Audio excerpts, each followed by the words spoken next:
namhlanje sisibe nenhlanhla ukuthi sihlangane noThembo Ntuli onguhlelo wekomiti lapha economic development uzoliqedela-ke yena. Ngicabanga usesebenze kakhulu kulo mnyango kune-program kamasipala ethi asimile siyaqhuba. Sikhuluma naye phezu kwalokho ukuthi asimile siyaqhuba. Siyabona izinto ezenzakalayo la workshop. Mr Ntuli asibingelele. Sibingelele kuwe, sibingelele kubalaleli emakhaya. Asibonge kakhulu. Ngicabanga ukuthi eminyangweni wakho soloko ofikile besihleli sibhekile ukuthi yini eyenzakalayo. Siyabona ukuthi kukhona okwenzakalayo kwa-economic development and tourism as a whole. Mhlawumbe sibonge njengo-economic development and planning sidila nento eziningi ezihlukahlukene. Enye yazo i-economy sidila nayo kwi-informal, sidile na kwi-formal, bese sidila na kwi-mainstream. LeThekwini nje mangaqala kule informal ziningi indawo ezizakhile zama-business hive la kuzodayisela khona osomabhizinisi, siphinde sikhiphe nama-permit sinikezele nezinto abazoyisebenzisa ukwenza amabhizinisi abakhulu. Maningi ama-training esibenzele wona bese kulabo abangenhlana abathe thuthu kunalabo ekuyilaba abakwi-formal economy. Maningi ama-shopping center esiwakhile, ziningi indawo ezamabhizinisi esivulile bezokwazi ukuthi bathola khona amathuba omsebenzi. Siphinde futhi sibe namakhulu kakhulu abizwa kuthiwa ama-catalyst project. La uthola sakha khona ama-mall, sakha khona indawo lezi ezingaphezu kwa-500 million.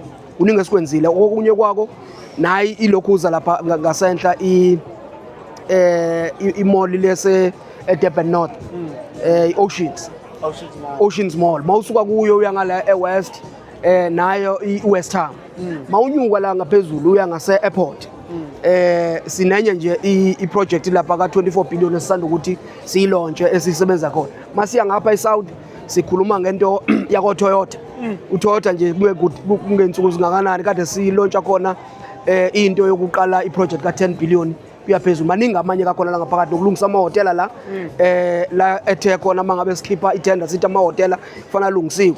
Kwakhona oqhamukayo uthi sina sikulungela ukuthi spend ibhillion nokunye nangabhavu ukwenza uma silungise le ndawo ngaselwandle nehotel lethu manje malibukela.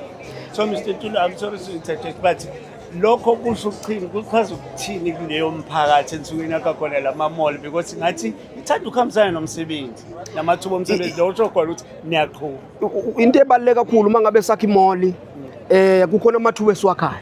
Elokuqala ithuba esakhayo amathuba ama-business opportunities laba ethola ukuthi khona abantu amabhizinisi bangene ma-subcontract babingxenye yokusebenza ngokwamabhizinisi. Eyesibili kuba khona amathuba ukuthi abantu bathola amathuba omsebenzi. Bese ukuthi okwesithathu kube khona amathuba okuthola ama-skills. Wesikhathi development ikhona lapho kube khona nama-skills esiwanikeza abantu bakwazi bagcine besizakalile.